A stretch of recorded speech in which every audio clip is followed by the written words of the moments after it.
agir, ou bien examiner chacune des niches et voir la faisabilité de sa suppression, ou bien mettre en place une règle sur l'ensemble des niches fiscales et sociales. Pour le moment, le Premier ministre n'a pas tranché sur la méthode. Mais il s'agit de ramener le déficit public au-dessous des 3% voulus par Bruxelles. Réduire la voilure, la droite applaudit, mais il faudra veiller aux petits revenus. Il faut faire attention de ne pas détruire les avantages économiques ou sociaux de ces incitations fiscales. Premier point, c'est l'aspect économique. Et puis deuxième point, il faut agir dans un esprit de justice et d'équité fiscale. Les socialistes voient chez François Fillon un effet d'annonce. Il est en train d'exprimer une angoisse, parce qu'effectivement, boucler le budget, ça devient très très compliqué. Et il est en train d'essayer de donner des signes, parce qu'il sent bien que les Français ont compris, notamment l'affaire du bouclier fiscal, et qu'il faut prendre des mesures, en posture en tout cas, pour essayer de les rassurer sur le fait qu'il y aura de la justice fiscale. Pour ce syndicaliste de Bercy, le gouvernement ne va pas avoir la partie facile. Derrière chaque niche, il y a des intérêts. On a coutume de dire que derrière chaque niche, il y a un chien. Mais ça veut dire que s'il y a une volonté politique d'un gouvernement, quel qu'il soit, de s'attaquer aux niches fiscales, eh bien, on doit pouvoir inverser la tendance et faire en sorte de diminuer le nombre et le coût de niches fiscales. Jusqu'à présent, tous les gouvernements ont échoué. Les niches fiscales n'ont jamais été aussi nombreuses. Les discussions promettent donc d'être houleuses. À la SNCF, le bras de fer se poursuit entre la direction et les deux syndicats CGT et Sudrail. Les cheminots ont décidé de poursuivre le mouvement de grève entamé avant-hier. Des perturbations sont donc à prévoir, mais la direction parle de retour progressif à la normale avec 83% de TGV, 75% de TER, 90% de Transilien et 57% de TOS. Rebondissement dans l'enquête sur le meurtre il y a 13 ans de Sophie Toscan du Plantier, l'épouse du célèbre producteur. La France a émis un mandat d'arrêt européen visant un journaliste anglais. Pendant longtemps, l'homme a fait figure de principal suspect dans cette mort jamais élucidée. Pierre Didier. Le 23 décembre 1996, dans le chemin qui descend de sa maison irlandaise, Sophie Toscan du Plantier est retrouvée assassinée à coups de pierre. La jeune femme séjournait seule dans la maison. Les enquêteurs acquièrent la conviction qu'elle a ouvert à son assassin. Peut-être le connaissait-elle. Très vite, Ian Bailey, un journaliste anglais qui vit à proximité, est suspecté. Au matin du meurtre, il est un des premiers sur les lieux et porte des marques de griffures au visage. En plus, les articles qu'il rédige sur l'affaire sont étonnamment précis. Ian Bailey sera placé 2 fois en garde à vue. Il nie tout et aucune preuve génétique notamment n'existe contre lui. Les policiers m'ont bien fait sentir qu'ils pensaient que c'était moi le coupable et que tôt ou tard, il réussira à le prouver. C'est donc contre cet homme qu'un mandat d'arrêt international a été lancé par la justice française, saisi en 2004 par la famille de Sophie Toscan du Plantier.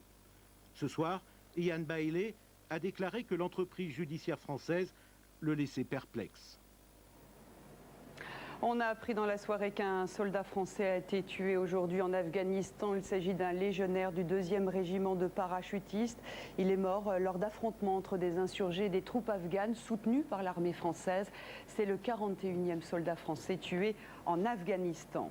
L'Afghanistan, où nos collègues Hervé et Stéphane sont toujours retenus depuis 100 jours. Aujourd'hui, plusieurs centaines de collègues et amis se sont rassemblés devant l'hôtel de ville à Paris pour exprimer leur soutien. Nos 2 confrères ont été enlevés le 29 décembre dernier alors qu'ils réalisaient un reportage pour Pièce à Conviction. Dans la foule aujourd'hui, d'anciens otages comme Florence Aubenas, retenue en Irak. Et tous racontent l'angoisse d'être coupés du monde et des siens. Ils témoignent aussi de ce rapport au temps qui change quand on est privé de sa liberté. Isabelle Saboureau, Guy Sabin. Dans la salle de rédaction, sur les murs de France 3, ce calendrier dédié à nos confrères. Hervé et Stéphane viennent d'entrer dans leur 100e jour de captivité. Nous avons rencontré 3 anciens otages. Pas un seul n'a oublié ce jour particulier de sa détention. Philippe Rochaud, otage au Liban pendant 106 jours. C'était il y a 24 ans. Alors nous, on comptait les jours avec des allumettes, parce que chaque jour, Ils apportaient une allumette pour allumer la bougie, donc on gardait l'allumette et on disait ça fait un jour de plus. Au bout de 100 jours, ils ont fait une descente dans la pièce et ils ont découvert qu'on avait caché des allumettes, qu'on avait caché une fourchette aussi parce qu'on n'avait rien pour manger. Et un jour, on a eu une fourchette qu'on a gardée pour manger les spaghettis, ce qui était beaucoup plus facile. Et donc, ils ont fait une descente dans la pièce et ils nous ont coxé parce qu'on avait gardé ces instruments-là. Et je lui dis, mais là, ça fait 100 jours, on a 100 allumettes et tout ça. Et il me dit, mais 100 jours, c'est rien du tout, il faut rester 1000 jours. Et donc là, je me suis dit, ça doit être impossible de tenir 1000 jours comme ça, quoi. Et il y en a qui l'ont fait pourtant. Le 100e jour, Georges Malbruno, lui, n'a pas voulu en faire un symbole. Il fut détenu 124 jours en Irak. Nous, on cherchait à banaliser ce pseudo-événement. On se disait, bah oui, il y aura une dépêche AFP, et puis, bon voilà, le 100e, il ressemblait au 99e et au 101e, et ce qu'on se disait, c'est que finalement, 100 jours, c'est quand même déjà une petite tranche de vie, ça fait 3 mois, un peu plus, mais que si on a tenu 100 jours, eh bien, on tiendra 110, 120, 150 s'il le faut. Mais ce rapport au temps, c'est Florence Aubenas qui en parle le plus. Elle a vécu en détention 157 jours en Irak. C'est d'ailleurs là où j'ai eu le plus conscience des jours qui passaient, j'allais dire même des minutes qui passaient. Pour moi, c'était ça, ce qui me raccrochait au monde. Donc je me disais, voilà, il doit être à peu près telle heure, on est tel jour, le jour tombe, donc à cette heure-ci, il se passe tel genre de choses, etc. Quand on sortait très rarement de cette cave où on était, donc on n'avait pas de notion, nous, du jour, de la nuit, on était dans l'obscurité. Et j'essayais de demander aux gens ou de regarder leur montre. On avait des bandeaux par-dessous le bandeau en me disant, si je tombe sur la bonne heure, ça veut dire que l'horloge marche, enfin que mon horloge à moi marche. Donc c'est vraiment le temps, c'est quelque chose où chaque minute, chaque seconde compte vraiment. Et bien sûr, tout France Télévisions est mobilisé en espérant obtenir au plus vite la libération d'Hervé et de Stéphane. Je vais rejoindre Paul Naon, qui est le directeur des magazines de l'information. Bonsoir Paul. Bonsoir Carole. Il y a des jours encore, vous étiez en Afghanistan. Est-ce que vous avez des informations sur l'état de santé d'Hervé et de Stéphane? Oui, on a des informations très claires, qui sont des preuves de vie, qui datent d'il y a quelques jours à peine, à savoir que Hervé, Stéphane et leurs 3 accompagnateurs sont bien sûr vivants, en bonne santé, bien traités. Et surtout, ce qu'il y a d'important, je crois, et capital dans l'affaire, c'est qu'il n'y a aucune menace sur leur vie. Et c'est important de le dire. Les gens qui s'en occupent à Kaboul, en France, nous le répètent sans arrêt, à ce niveau-là, il n'y a aucun problème. Psychologiquement, ils tiennent le coup? Vous avez des informations? Non, on n'a pas d'informations là-dessus. Apparemment, ils tiennent le coup. Hervé est quelqu'un de très aguerri, Stéphane aussi. Ils sont parfaitement au courant de ce qui leur arrive, évidemment, des risques qu'ils prenaient. Et surtout, Hervé, Stéphane, ce sont des reporters de guerre. Hervé a été dans les Balkans, Yougoslavie. Il sait exactement ce que c'est qu'une guerre et à quoi il s'exposait aussi là-bas. Alors, Paul, qui vous donne ces informations? Vous dit qu'Hervé et Stéphane se portent bien? C'est ce qu'on appelle les services de l'État, qui sont à Kaboul, qui travaillent remarquablement bien. Ce sont des grands professionnels. Moi, je les ai côtoyés pendant plusieurs jours. De Koninck est là-bas, Lionel de Koninck est là-bas. Tout France 3 se relaie sur place à Kaboul pour essayer d'entretenir la flamme et de voir si les gens travaillent, évidemment. On a des contacts particuliers avec eux. Ils nous informent quand bon leur semble nous informer. Et encore une fois, ces preuves de vie, on les a vues. Elles sont vraies et ils vont bien. Alors, qui détient aujourd'hui Hervé, Stéphane? Un groupe, 2 groupes, plusieurs groupes? Il y a plusieurs groupes qui détiennent. Alors, c'est un jeu entre eux. Il y a les ravisseurs, il y a les ravisseurs un peu mafieux, entre guillemets, et il y a les autres ravisseurs qui sont plus politiques. Et c'est une sorte de balance, c'est une sorte de négociation entre eux. Certaines revendications, c'est de l'argent. D'autres, ce sont des prisonniers politiques qu'on demande de relâcher. Et donc, il faut que les négociateurs français qui sont présents à Kaboul, et encore une fois, qui font un travail absolument remarquable, essayent de faire baisser la pression pour que le compromis entre les ravisseurs et les services de l'État français soit acceptable. Alors, depuis le début, on a tous observé une grande discrétion. Pourquoi est-ce aujourd'hui nécessaire? Pour plusieurs raisons. La première, c'est que les familles le demandent. Les familles d'Hervé, les familles de Stéphane demandent cette discrétion. Jusqu'à preuve du contraire, on va l'observer. La deuxième chose, c'est que, encore une fois, et on a pu le constater sur place par quelques indices très clairs, chaque fois qu'il y a une manifestation, chaque fois qu'on en parle, le prix, entre guillemets, du tapis monte, les enchères montent. Parce qu'aujourd'hui, il y a Internet et ça change tout. Tout le monde voit Internet, les ravisseurs voient Internet, voient les rassemblements aujourd'hui, tout le monde voit tout, et notamment les ravisseurs qui disent, ben voilà, on en parle, et ben on fait monter le prix des enchères. Au lieu de demander X, on demandera X plus Y plus Z, donc c'est sans fin. Donc on a intérêt à être discret pour l'instant. Alors j'ai entendu dire que c'est le Quai d'Orsay, ce sont les services qui nous demandent d'être discrets. Oui, c'est vrai, mais nous faisons ce que nous voulons. Et quand nous aurons décidé de ne plus être discrets, nous le ferons. Merci beaucoup, Paul Naon. Hier soir, nous vous parlions de ce soulèvement sanglant au Kirghizistan en Asie centrale. Ce soir, la situation n'est toujours pas stabilisée puisque des tirs ont à nouveau retenti dans la capitale. L'opposition a nommé un gouvernement de transition, mais le président évincé refuse toujours de démissionner. Sylvain Lequesne. Par milliers, ils ont de nouveau occupé aujourd'hui la place centrale de Bichkek, comme un symbole de leur victoire, une démonstration de force. Un peu plus loin, de la fumée s'échappe toujours du palais présidentiel, mise à sac par les manifestants, comme le Parlement. C'est ici pourtant que l'opposition a choisi d'installer son gouvernement de transition. Le nouveau pouvoir contrôlerait la quasi-totalité du pays et veut négocier la démission du président Bakiyev. Nous voulons négocier uniquement sa démission, pas autre chose. L'appeler à démissionner, comme l'a fait l'ancien speaker du Parlement.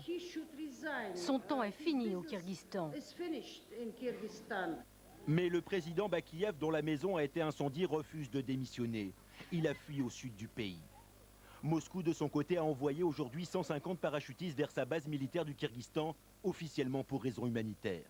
La Russie, qui a reconnu le gouvernement de transition, nie être impliquée dans le renversement de Bakiyev, qui refusait pourtant de céder sur un dossier sensible. Car à quelques kilomètres de la base russe du Kirghizistan se trouve une autre base, américaine cette fois.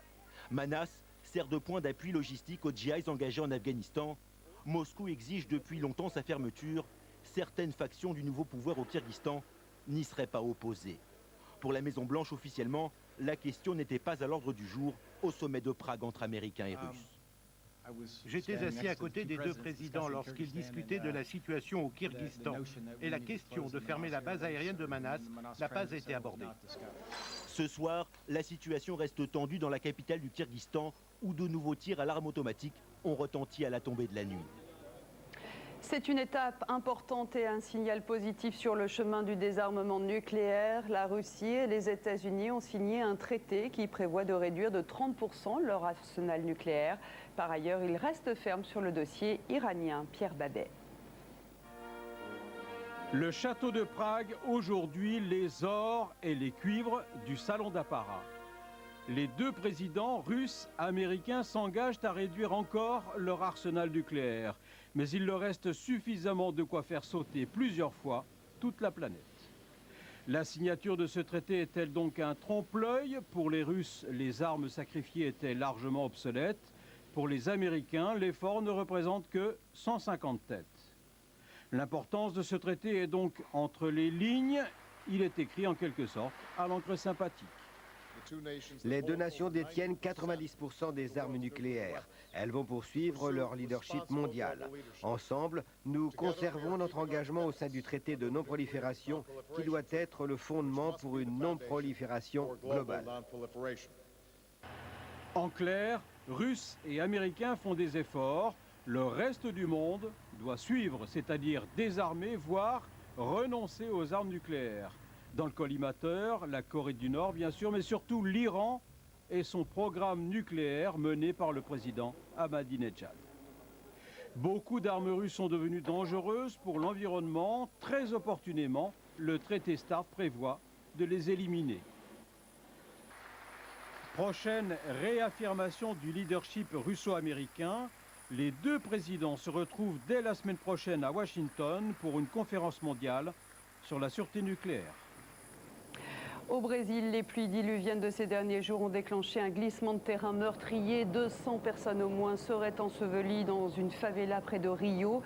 À cette heure, seuls 11 corps ont pu être récupérés. Les intempéries exceptionnelles ont déjà fait au moins 157 morts et des dizaines de milliers de personnes vivent dans des zones à risque dans les quartiers pauvres de Rio.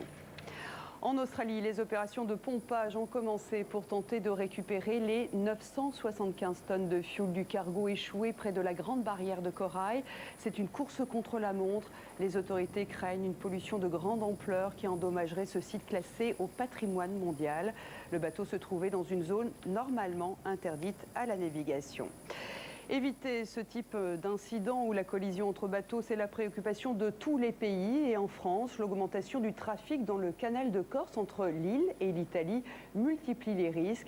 Des experts réclament la mise en place d'un mini-rail pour organiser le passage des navires. Véronique Jean, Laurent Beaufils.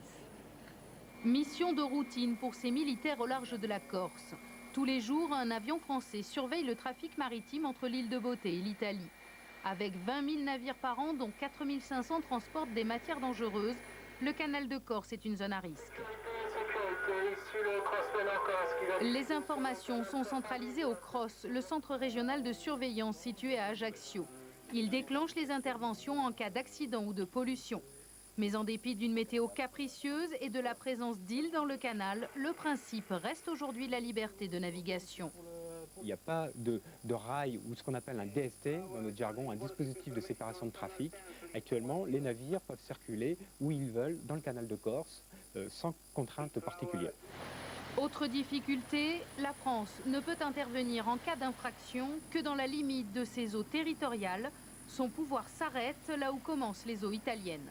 Là, ça devient un tout petit peu plus compliqué puisque c'est la règle du pavillon qui s'applique, sachant que nous conservons nos prérogatives sur les bateaux français et que, en ce qui concerne les bateaux battant en pavillon étranger, à ce moment-là, c'est des règlements internationaux qui sont nettement plus compliqués. Pour faciliter les contrôles et réguler davantage la navigation, la France et l'Italie ont entamé des discussions. Objectif, définir une réglementation commune. Avec, à terme, obligation pour les bâtiments de déclarer leur identité et leur cargaison, mais pas seulement. Ce système de compte-rendu obligatoire serait accompagné ou pourrait être accompagné de la mise en place d'une zone de prudence dans laquelle les navires seraient obligés d'adopter un certain nombre d'attitudes imposées par les États côtiers concernés qui sont la France et l'Italie. Ça peut être par exemple une interdiction de mouillage, ça peut être des vitesses limitées, ça peut être un certain nombre de dispositions de ce genre. Pour s'appliquer à tous les bateaux, quel que soit leur pavillon, la zone de prudence devra être reconnue par l'Union européenne et l'Organisation maritime internationale. Le processus pourrait prendre 3 à 4 ans.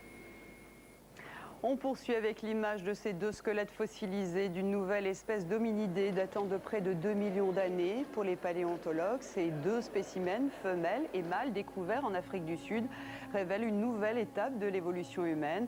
On sait désormais que ces hominidés marchaient debout et partageaient des caractères communs avec les premières espèces connues d'Homo. Ce pourrait être l'ancêtre de l'homme moderne. Et Soir 3 continue bien sûr avec l'actualité en région. L'actualité en Ile-de-France, c'est d'abord un nouveau bus incendié hier soir dans le quartier de la Grande Borne à Grigny. Un incendie déclenché après une opération de police, comme il y a une semaine à Tremblay en France. Il est un peu plus de minuit. Environ 20 adolescents armés de bâtons et de pierres font descendre le chauffeur et les 2 passagers. Ils aspergent le bus et mettent le feu. Fort heureusement, aucune victime n'est à déplorer. Au dépôt de bus, les chauffeurs continuent le travail, n'invoquent pas le droit de retrait, mais ne cachent pas leur inquiétude. Les chauffeurs, on n'y est pour rien, quoi. On est simplement amené à les amener du point A au point B et en fait, c'est de la violence gratuite, quoi. Ces violences interviennent 2 jours seulement après une opération anti-drogue menée quartier de la Grande Borne. Le syndicat de police Alliance dénonce, lui, une banalisation des violences urbaines. Coup de filet hier soir dans des ateliers de confection à Aubervilliers. 16 personnes sans papier ont été interpellées par la police, essentiellement des femmes originaires d'Asie, ainsi que leurs 3 employeurs. Ces ateliers étaient surveillés depuis 3 mois. Dans ces 2 ateliers, la nuit, ils confectionnaient des vêtements, chemisiers, t-shirts. Des camions chargés des pièces finies au petit matin, en toute discrétion. Il s'agissait en fait de commandes officielles passées par de grandes enseignes. Les vêtements étaient ensuite vendus au détail en magasin. 30 € ces chemisiers. Ce sont des ateliers qui fonctionnaient légalement en journée avec des gens qui sont déclarés et qui fonctionnaient illégalement la nuit. Les 3 gérants ont été placés en garde à vue. Les travailleurs clandestins devraient faire l'objet d'un arrêté de reconduite à la frontière. Les personnels de crèche dans la rue pour la 3e fois en 3 mois. Un décret gouvernemental prévoit d'augmenter les capacités d'accueil des crèches jusqu'à 120% de manière ponctuelle. À l'appel du collectif Pas de bébé à la consigne, plusieurs milliers de personnes ont manifesté aujourd'hui à Paris. Dans les crèches actuellement, il y a un professionnel pour 5 bébés et un pour 8 enfants en âge de marcher. Le décret modifierait ce niveau d'encadrement, plus d'enfants pour moins d'adultes. Moi, je ne veux pas faire que du gardiennage, je veux répondre directement aux besoins de l'enfant sans avoir à courir et passer du repas au change sans avoir autre chose entre. Baisse de la qualité d'accueil des tout-petits, avec le recours à du personnel moins qualifié. Les professionnels dénoncent une remise en cause du modèle des crèches, mode de garde pourtant plébiscité par les parents. Le cortège a défilé ce matin jusqu'au ministère de la Famille. La Seine-Saint-Denis s'est dotée aujourd'hui d'un budget illégal. Claude Barthelone, le président du Conseil général, a volontairement inscrit dans les recettes les 75 millions d'euros que l'État doit au département, au risque d'une mise sous tutelle. Ce n'est pas de la provocation. C'est un message clair et puissant, adressé par la Seine-Saint-Denis au gouvernement. La balle est dans votre camp, remboursez votre dette ou prenez vous-même la responsabilité de coupes insupportables dans notre budget. Sans surprise, l'UMP de Seine-Saint-Denis soutient le gouvernement. Nous demandons votre démission, non pas pour vous nuire. Non. Mais on a connu plus virulent, car sur le fond, les élus UMP sont d'accord. Le problème d'aujourd'hui, c'est un problème de légalité.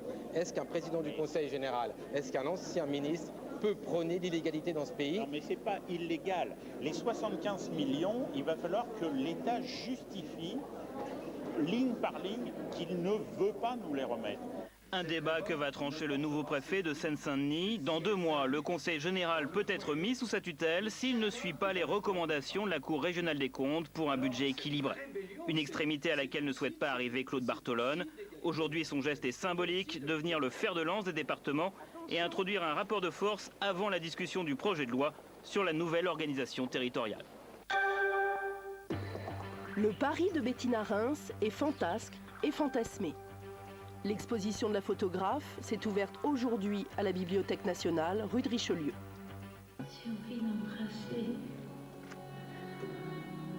Il y a un pôle joyeux de l'éros, de la sexualité, du plaisir, du fantasme, et puis il y a un pôle plus noir, plus intérieur, dans un Paris plus souterrain, et où on y rencontre beaucoup la mort d'ailleurs. Car il y a un scénario. Rose cherche sa sœur, sa jumelle, ou elle-même désespérément. Ces rencontres ont des visages connus, célèbres, dans des situations troublantes. Dans la vraie vie, Inge est une jeune danseuse flamande. Elle est l'héroïne choisie par la photographe parmi une centaine de modèles. Rose, c'est Paris, c'est aussi Eros, qui renvoie au Paris, c'est la vie du surréaliste Marcel Duchamp, mais aussi à la mort avec ce tableau des vanités.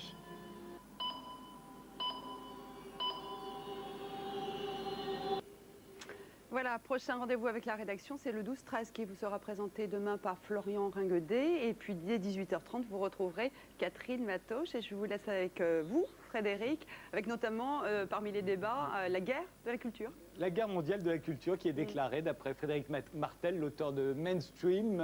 On en parlera à peu près à partir de 23h30. L'uniformisation du goût. Il y aura notamment Pierre Lescure qui a participé à cette guerre de la culture en tant que patron de Canal+, en tant que patron du studio Universal et aujourd'hui qu'il dirige le Théâtre Marigny où on joue Shakespeare en VO sous-titré. Mais d'abord on va s'intéresser aux états généraux de la sécurité qui se sont tenus. Yves Michaud et Claire Mazeron y ont d'ailleurs assisté. Il y a également Sonia Imloul et Gabriel Cohn-Bendit qui lui certainement n'y était pas aux états généraux de la sécurité. Voilà des conceptions sur la violence à l'école qui vont certainement faire quelques, comment on dit des échanges vifs. Voilà, oui, je sais pas, en tout cas ils vont pas être d'accord. Je ne trouve plus mes mots ce soir. Je vais tâcher de les retrouver après le générique.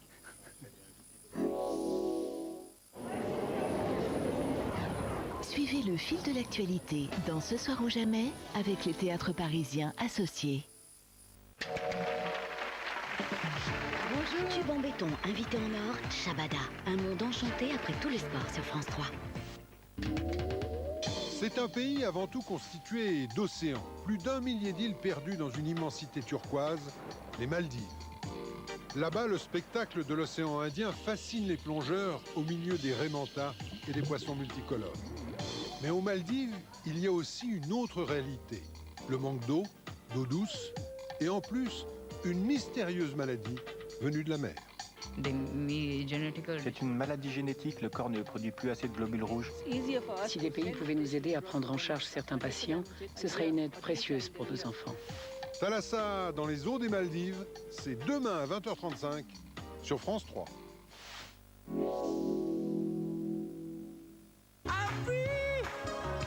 Retrouvez Thalassa avec Banque Populaire. En un temps record, retrouvez l'actualité sportive dans tout le sport avec Men Perfect, soins colorants pour hommes par Schwarzkopf. Vivez tout le sport avec les automatismes d'ouverture, fermeture et alarme pour l'habitat Somfy.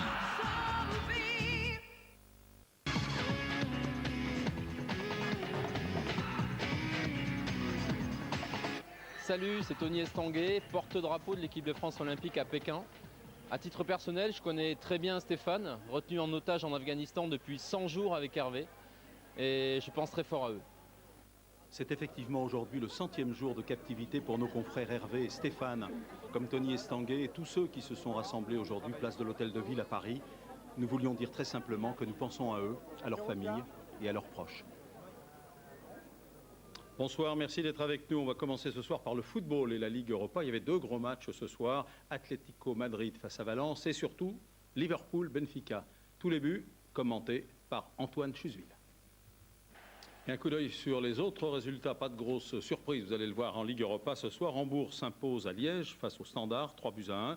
Fulham gagne à Wolfsburg 1-0 en demi-finale. Donc Hambourg affrontera Fulham et Liverpool sera opposé à l'Atlético Madrid.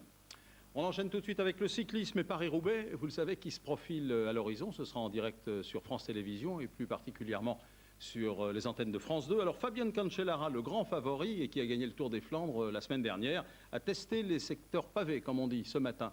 Test réussi et beau reportage de Nicolas Vinois et Mathias Barrois pour les images. De Nain ce matin, pour Fabian Cancellara, difficile de passer inaperçu. Car depuis sa démonstration dans le Tour des Flandres, les choses sont claires. Le Suisse est le grand favori de Paris-Roubaix. J'ai gagné la bataille, j'ai gagné la guerre dimanche en Tour des Flandres. J'ai gagné vraiment ma chose que je te veux pour cette année. Et pour moi, je suis libre.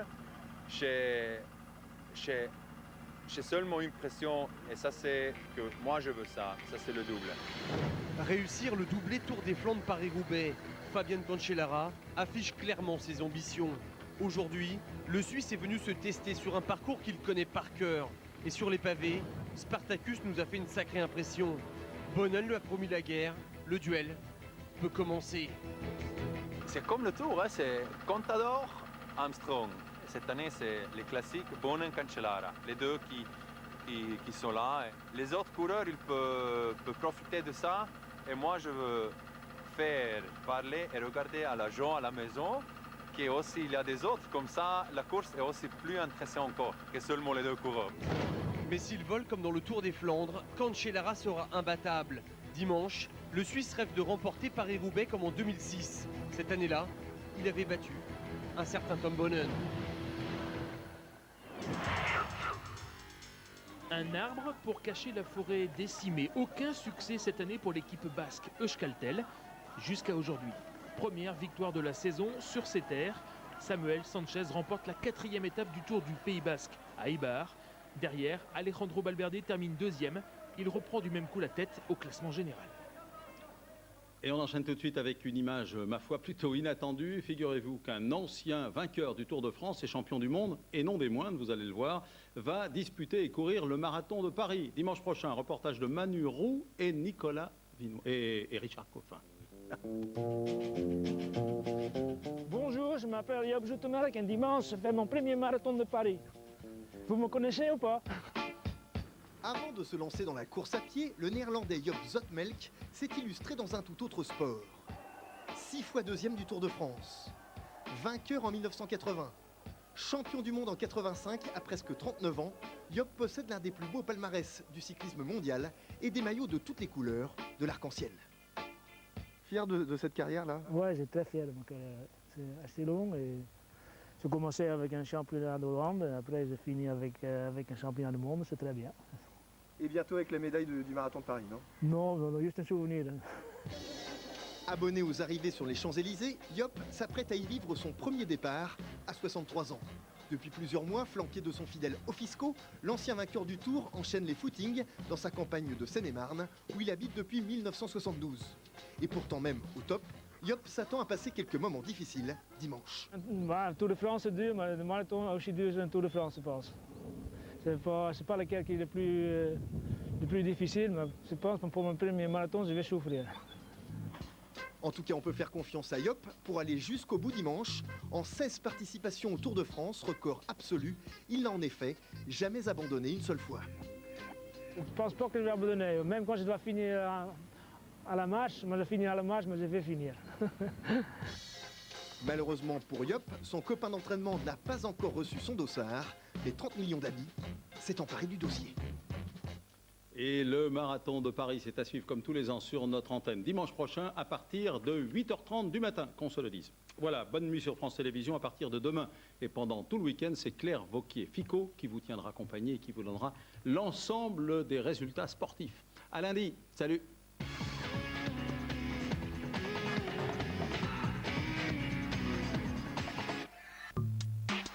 Retrouvez toute l'information sportive en continu sur france3.fr.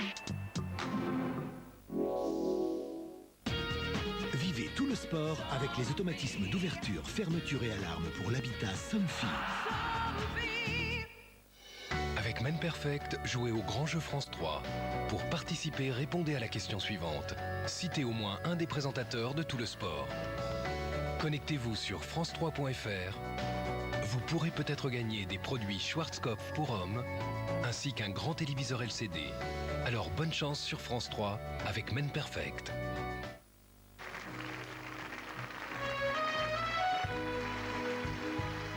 Avec la disparition de Jean Ferrat, c'est une page qui se tourne dans la chanson française, celle qui a vu naître dans les années 50 les grands auteurs à texte de chansons comme Ferré, Brel, Barbara, Brassens. Ce sont ces chanteurs-là que nous allons évoquer aujourd'hui dans Shabada avec Gérard Lenormand, Yvan Le Bolloc, Marie Espinoza et bien sûr Jacques Plessis. A tout de suite.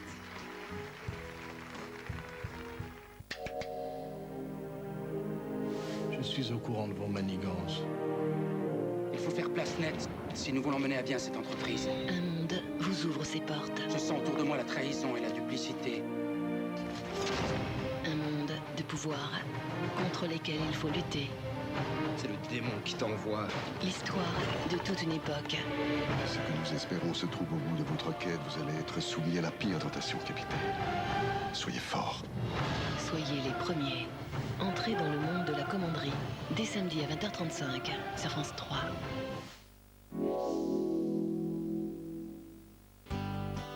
Retrouvez la fiction du samedi sur France 3 avec les magasins Spar. Venu de la France entière, un jury de 21 téléspectateurs s'est réuni à l'occasion du 30e Salon du Livre de Paris pour attribuer le prix Essai France Télévisions 2010. Après des délibérations passionnées et au 4e tour de scrutin, Guillaume de Fonclare l'emporte avec son essai « Dans ma peau ».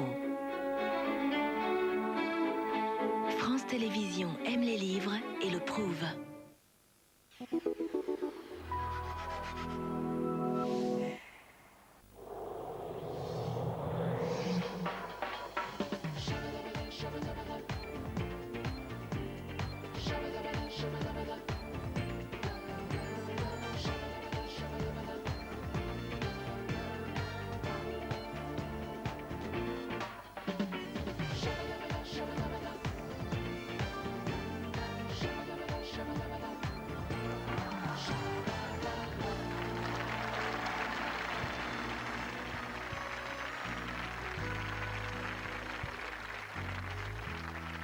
Après Brassens, Ferré, Brel, Barbara, Jean Ferrat était le dernier poète représentatif d'une grande époque de la chanson française qui commence dans les cabarets rive gauche des années 50 et qui donne ses lettres de noblesse à la chanson à texte, cette exception culturelle française. Alors, avec la disparition de Jean Ferrat le 13 mars dernier, c'est un chapitre entier qui se clôt. Aujourd'hui, Shabada rend hommage à ces grands chanteurs à texte issus de la génération d'après-guerre. Et pour les évoquer, j'ai le plaisir d'accueillir Gérard Lenormand, bonsoir, Yvan Le Bolloc, bonjour, et Marie Espinoza. Évidemment, Jacques Pessis reviendra sur le parcours artistique de Jean Ferrat, sa vie, son engagement. Nathalie Lermite interprétera ses chansons. C'est vrai que la disparition de Jean Ferrat, ça représente beaucoup pour les chanteurs, je crois, aujourd'hui. Est-ce que pour vous, c'est aussi une page qui se tourne d'une certaine chanson française ?